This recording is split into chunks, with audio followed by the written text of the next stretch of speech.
Ration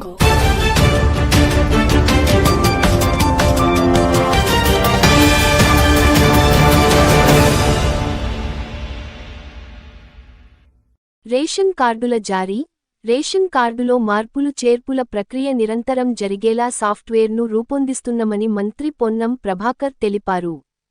Siddipet జిల్లా హుస్నాబాద్ పట్టణంలోని 15వ వార్డులో ప్రజా పాలన వార్డు సభలో మంత్రి పొన్నం ప్రభాకర్ పాల్గొని మాట్లాడారు. రేషన్ కార్డుల, ఇందిరమ్మ ఇండ్ల మంజూరులో మంత్రిగా తన జోక్యం ఉండదని, న్యాయంగా పారదర్శకంగా అర్హులైన వారందరికీ మంజూరు చేస్తామన్నారు. అధికారులు ప్రజా పాలన సభల్లో ప్రతి ఒక్కరి నుండి దరఖాస్తులు స్వీకరించి అర్హులను గుర్తించాలని సూచించారు. 2 లక్షలకు పైగా ఇంకా రుణమాఫీ కాని రైతులకు మార్చిలో షెడ్యూల్ పెట్టి రుణమాఫీ చేస్తామన్నారు. ప్రజాస్వామ్యంలో నిరసన తెలిపే హక్కు అందరికీ ఉందని, ముందు అధికారుల దృష్టికి తన దృష్టికి సమస్యను తీసుకురావాలన్నారు. హుస్నాబాద్ నియోజకవర్గంలోని ప్రజల సమస్యలను పరిష్కరించడం తన బాధ్యత అన్నారు. అనంతరం పట్టణంలోని పలు వార్డుల్లో అభివృద్ధి పనులను ప్రారంభించి 19వ వార్డులో దళితులతో కలిసి డప్పు వాయించి అందరినీ ఆకట్టుకున్నారు. అధికారులందరూ ఒక నమస్కారం. తెలంగాణ రాష్ట్ర ప్రభుత్వం చేత అర్హులైన వారందరికీ కూడా థ్యాంక్ యూ సార్.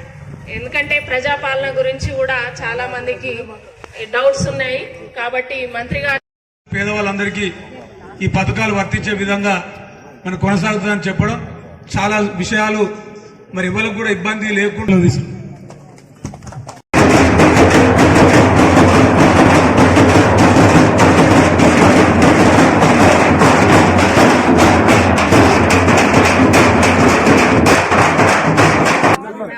కొంచెం మీరు ఎందుకు కొంచెం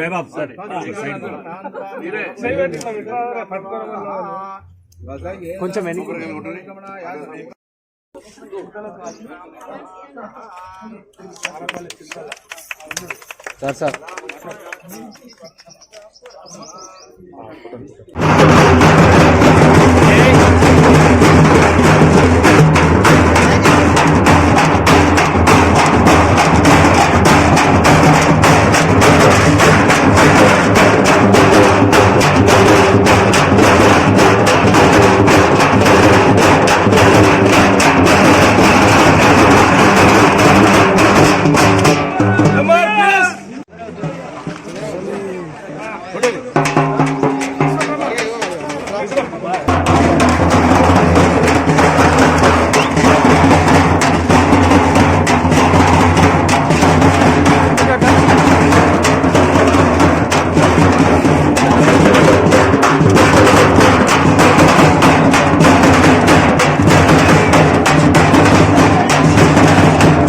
దాని తర్వాత ఇప్పుడు కార్యక్రమం ఇందిరమ్మ ఇళ్లకు సంబంధించి గతంలో కొంత ప్రాంతంలో డబుల్ బెడ్రూమ్ ఏదైనా ఒక ఏరియాలో మండలానికి 1-2 జాగాలను ఏనా కొద్ది గొప్ప కట్టి ఉండి అవి కూడా పూర్తిగాని అన్నింటినీ కూడా గతంలో డబుల్ బెడ్రూమ్లు ఆగిపోయిన వాటిని అన్నింటినీ కూడా పూర్తి చేయడానికి ప్రణాళిక సిద్ధం చేసిన ఈ నియోజకవర్గంలో డబుల్ బెడ్రూమ్లు స్టార్ట్ అయ్యి సౌకర్యాలు లేకున్న వాళ్ళందరినీ అది కూడా పూర్తి చేసే కార్యక్రమం ఒకటి. కొత్తగా ఇందిరమ్మ ఇళ్లకు సంబంధించి ఈ నియోజకవర్గానికి మొదటి దశ 3,500 వచ్చినాయి. ఇంకా కొద్దిగా ఎక్కువ తీసుకురావడానికి ప్రయత్నం చేస్తాం. 160 గ్రామాలు, మున్సిపల్ 20 వార్డులు ఉన్నాయి. జనాభా ప్రాతిపదికన అన్ని గ్రామాలకు ఇందిరమ్మ ఇళ్లు వస్తాయి. అర్హత పూర్తిగా నిరుపేదలైన ఉన్నటువంటి వాళ్ళను మీ ముందర చదివి వినిపించిన తర్వాతనే ఎంపిక ప్రక్రియ చేస్తాం. ఎక్కడ కూడా ఇబ్బంది లేదు. అందులో 5 లక్షల ఇందిరమ్మ ఇల్లు, ఎస్సీలకు 6 లక్షల రూపాయలు ఆ విధంగా ఇచ్చే కార్యక్రమం కూడా ఎక్కడ ఇబ్బంది రాకుండా ఉంటుంది. ఎక్కడ బాధ్యత మాది. రేషన్ కార్డులు 10 సంవత్సరాల రేషన్ కార్డులో కొద్దిగా ఇబ్బంది అయింది.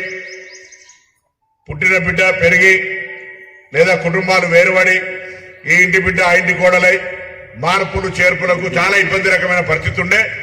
ఇప్పుడు ప్రభుత్వం అర్హత ఉన్న ప్రతి ఒక్కరికి రేషన్ కార్డు ఇవ్వాలని, మార్పులు చేర్పులు ఒక రోజుకొరికే పరిమితం కాదు, నిరంతరంగా. సపోజ్ ఇంటి బిడ్డ వేరే ఇంటి కోడలైతే ఇక్కడ నుంచి కార్డు వాళ్ళ ఇంటి పేరు మార్చుకోవడానికి, అక్కడి నుంచి ఇక్కడికి వస్తే ఇక్కడికి మార్చుకోవడానికి చనిపోయినవి తొలగించడానికి సాఫ్ట్వేర్ తీసుకొచ్చి ఎటువంటి జాప్యం లేకుండా చేసే కార్యక్రమం జరుగుతూ ఉన్నది. సో వాస్తవంగా 2 లక్షల రూపాయల రుణమాఫీకి సంబంధించి కూడా మేము చెప్పింది 2 లక్షల లోపల, కానీ 2 లక్షల పై వాళ్ళు కూడా చాలా మంది ప్రభుత్వాన్ని అడగడము, ఆ అడిగేటువంటి అంశం గౌరవ ముఖ్యమంత్రి గారి దగ్గర దాకా చేరడము, శాసనసభ్యులందరూ కూడా ఇట్లా 2 లక్షల పై వాళ్ళకి రావాలి ఇవ్వాలి అనే ఆలోచనతో మాట్లాడడంతో 2 లక్షల లోపల ఉన్న వాళ్ళందరికీ మేము నిధులు వెంటనే, కొంతమందికి ఇంకెవరికైనా రాకపోయి ఉంటే కూడా దయచేసి వాటి వివరాలు కూడా ఇవ్వండి. కుటుంబ పరంగా గ్రూపింగ్ అగ్రికల్చర్ ఆఫీసర్స్ ఎవరైతే మీ దగ్గరకు వచ్చి 2 లక్షల రూపాయల లోపున్న వాళ్ళని సర్టిఫై చేసిరో వాళ్ళందరికీ నయా పైసా ఇబ్బంది లేకుండా 2 లక్షల లోపల రుణమాఫీ అవుతుంది. పైన ఉన్నటువంటి వాళ్ళకు మార్చి లోపల ఒక షెడ్యూల్ ఇస్తారు ప్రభుత్వం.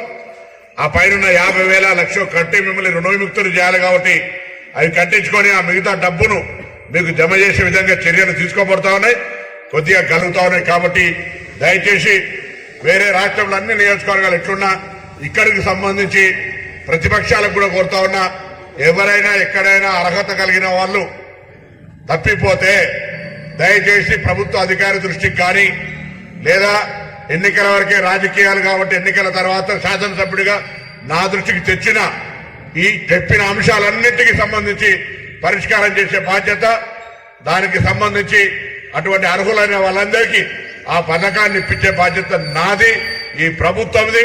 అందుకు నేను స్థానిక శాసనసభ్యుడిగా బాధ్యత నాది అనేది స్పష్టంగా మా నాయకత్వానికి ప్రజలకు కూడా మీడియా ద్వారా ఈ సందర్భంగా తెలియజేస్తా ఉన్నా. దయచేసి ఆందోళన అవసరం లే, నిలదీసి గొడవాడే అవసరం లే.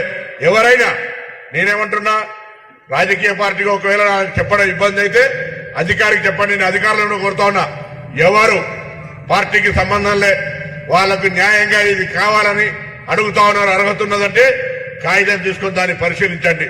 నేను మంత్రిగా ఒకరికి రేషన్ కార్డు ఇవ్వడమో లేదా ఇందిరమ్మలు ఇవ్వడమో అంటూ ఉండదు. నేను ఎవరికి రేషన్ కార్డు ఆపడమో ఇందిరమ్మలు ఆపడమో కూడా ఉండదు. న్యాయపరంగా ప్రజల ముందర లిస్టు పెట్టి అర్హత గల వాళ్ళందరికీ ఇచ్చే కార్యక్రమం చేస్తా. కొద్దిగా సంఖ్య ఎక్కువైతే కావచ్చు, సంఖ్య ఎక్కువ సంఖ్య. నేనేం చెప్తా అంటే ఎప్పుడు కానీ సమాజం మనకు ఓల్డ్ సిస్టంలో సామధాన భేద దండ. ముందు చెప్పండి, అరే వాళ్ళు చేస్తున్నారు మనం ఎందుకు చేయమని చెప్పండి. లేకపోతే మీకు ప్రజాస్వామికంగా ఎవరికైనా నిరసన చెప్పే హక్కు ఉంది. నేను నా దృష్టికి రాకుండానే చెప్పకుండానే ఎవరైనా నిరసన చేస్తే కూడా వాళ్ళ హక్కు ఉన్నది. కానీ నేనేమంటాను, నేనంతా కూడా ప్రజాస్వామికంగా ఉండాలనుకుంటున్నాను. కాబట్టి ఎవరైనా ఏదైనా ప్రజల సమస్య ఉంటే సామాన్యుడు కావచ్చు, రాజకీయాలకు సంబంధం లేకపోయినా మహిళా సంఘాలు కావచ్చు, యువజన సంఘాలు కావచ్చు, కుల సంఘాలు కావచ్చు, ఎవరైనా నా దృష్టికి తెస్తే దాన్ని తప్పకుండా నా దగ్గరికి వచ్చిన కాగితం వృధాగా పోదు.